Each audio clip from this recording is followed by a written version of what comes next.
ini kritikan semua. Kritikan pertama kepada saudara moderator. Sejak awal kita bicara ini tidak dibatasi. Ketika jalan ke tengah lihat jam 5 menit. Itu kritik kebiasaan kita. Tetapi 5 menit itu apakah tega menegur ketika Pak Saripudin, ketika Pak Asad bicara lebih 5 menit ya mungkin tidak ditegur orang tua. Seorang syukur yang mungkin kelebihan 5 menit akan ditegur.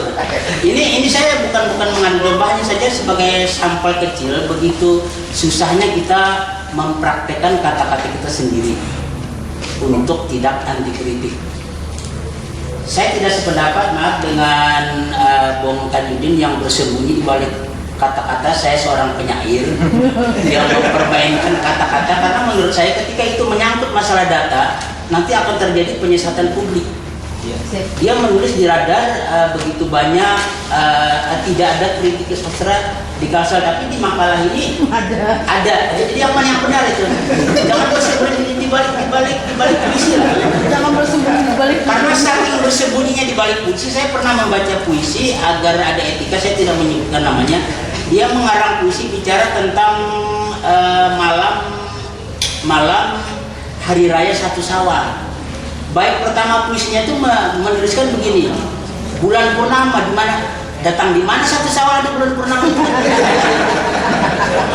Apa mungkin tahu Pak diri itu situ orang itu dan jadi janganlah Anda berlindung. Termasuk Anda tidak jantan ketika mencantumkan bahwa ada penyair yang menulis di dahaga tahun sekian yang mengkritik Anda. Kalau itu data ya sebutkanlah siapa penyairnya itu kan. Saya takut itu cuma rekayasa Anda saja.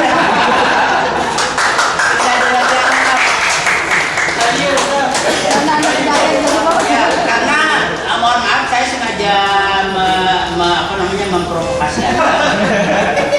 Saya yakin kawan-kawan sekian mungkin Pak Tajudin paling hebatlah dalam kedisiplinan untuk mengkliping koran-koran. Mungkin dia punya data. Akhirnya saking tunggalnya orang yang mengkliping, dia bisa saja berbohong kan? Bisa kan? Bahkan saya yakin wartawan di Posa sendiri tidak ada lagi menyimpan dahaga yang edisi tahun sekian itu karena sudah kuning segala macam. Nah, sekedar kiat-kiat saja, terus terang kata Bang Jamal tadi, kalau ingin jadi penyair kirimlah satu puisi ke Pak Tajudin. Sementara Bung Jamal begitu ketatnya mempertahankan prinsip dia bahwa ketika orang menulis satu puisi dia memang penyair. Pertanyaannya, penyairkah dia? Tergantung kepada adakah lagi puisi yang ditulisnya. Saya sependapat dengan Bung Jamal itu, sehingga ketika membaca makalah Bung Tajudin ini, saya menganggap ini bukan makalah tapi sekedar curhat saja. Ya, karena ada kata-kata janggal. Ketika pertama kali dihubungi oleh Pak Seno, apa mungkin Pak Seno tidak mengajukan tema apa yang dikehendaki dalam hal itu? Ya, ini kontradiksi. Saya tidak yakin. Ini mungkin pembelaan dirinya takut dibantai oleh kawan-kawan. Ya. Sabar din. Terus. Nah, sekarang kiat-kiat agar kita siap anti kritik. Dulunya Pak Agus itu melajari saya bahwa secara umum kesenian itu kan ada 5, ada sastra, teater, musik, tari, rupa atau lukis. Dimana kelima cabang seni itu bahwa 2 diantaranya adalah yang digeluti oleh orang-orang individual, yaitu sastra dan seni rupa. Sementara musik, teater, dan tari itu orang-orang kelompok.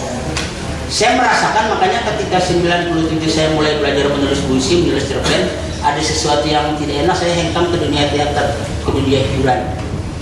Dan ini terjadi baru-baru tadi ketika kami KSI Banjarmasin itu mau mengadakan acara malam peduli Palestina, malam lelang yang dikerjakan belak-belakan saja. Saya tidak menyinggung KSI Banjarmasin, saya berdiri sebagai sosok pribadi di sini. Ternyata begitu sulitnya bekerja sama dengan orang-orang individual. Kawan-kawan yang sebelum diundang itu banyak komentar dari para penyair-penyair itu. Ini itu ada yang membantai, ada yang mendukung. Ternyata setelah diundang ya bisa dihitung dengan jari datang. Padahal kita sudah notabene menyatakan tidak akan meminta penyair, kita hanya menjual karya, kita sengaja mengundang pengusaha. Ya, apakah takut nyumbang datangan? Tidak juga. Jadi saya bisa dihitung dengan jari lah, tapi saya sangka baik saja seperti kata Kucing. Mungkin mereka itu out lah di kalau datang. Nah, kiat saya begini, kenapa kita tidak meniru dunia teater misalnya? Kawan-kawan di teater itu ketika misalnya dia pentas 7 malam berturut-turut, malam pertama itu ketika dia pentas, esok paginya dia sudah menghubungi para kritikus teater itu, tolong pementasan kami dibantai habis-habisan. Dibantai orang di koran, apa yang terjadi pada malam kedua? Penonton tambah banyak, karena orang penasaran. Oh ini ya, udah penampilannya sampai dibantai habis-habisan. Kenapa tidak kita meniru demikian? Ketika kita melontarkan satu tulisan di koran dalam bentuk puisi, kenapa kita tidak menghubungi para kritikus sastra? Tolong ya puisi saya dibantai. Sehingga ketika orang mengasih buku kepada kita ya jangan sungkan-sungkan juga. Ya sebagai adab timur wajar kita berterima kasih, misalnya Pak Ibrahim ngasih buku kepada saya atau Pak Senol ngasih buku kepada saya di dunia sastra itu kan terima kasih Pak Senol saya dikasih buku ya. Tapi ya dia lihat dulu lah, kalau isinya ada menarik mungkin gak akan saya baca ya. Jangan sungkan-sungkan ya mengatakan itu. Terima kasih Pak Senol. Apa namanya? Kenapa kita tidak meniru orang barat? Kita ketika ada tamu pas kita makan, kita begitu besar hati untuk membawai tamu itu makan, padahal nasinya belum tentu cukup. Tapi orang barat itu begitu lantangnya, maaf masih tunggu sebentar saya lagi makan. Karena dia mau membawai juga, yang dimakan kan si piring aja buat apa? Basa-basi ya. Nah kemudian kritik terakhir kepada acara ini Sudah namanya Kak? 1 menit. Santai saja sudah mengatur memberikan amat. Ternyata memang benar ditegur. Gini, saya sangat mendambakan bahwa acara diskusi ini tidak seperti ini kan seperti kuliah. Kenapa kita tidak lingkaran?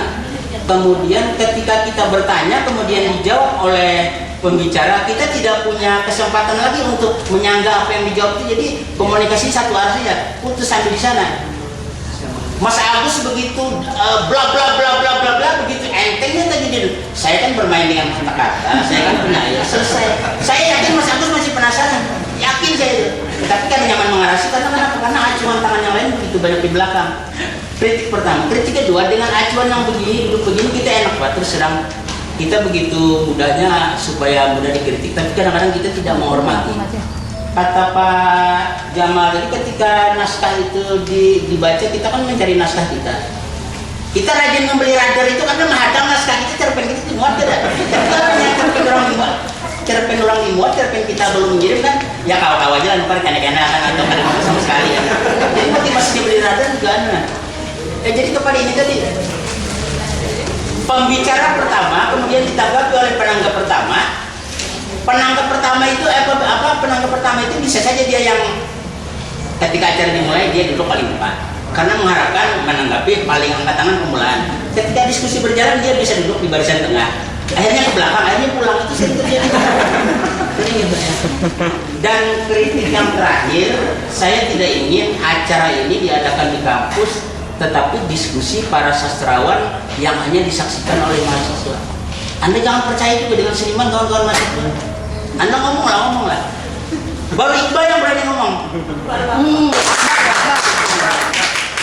Jangan Anda mengharapkan absensi saja di sini. Bicara. Assalamualaikum warahmatullahi wabarakatuh.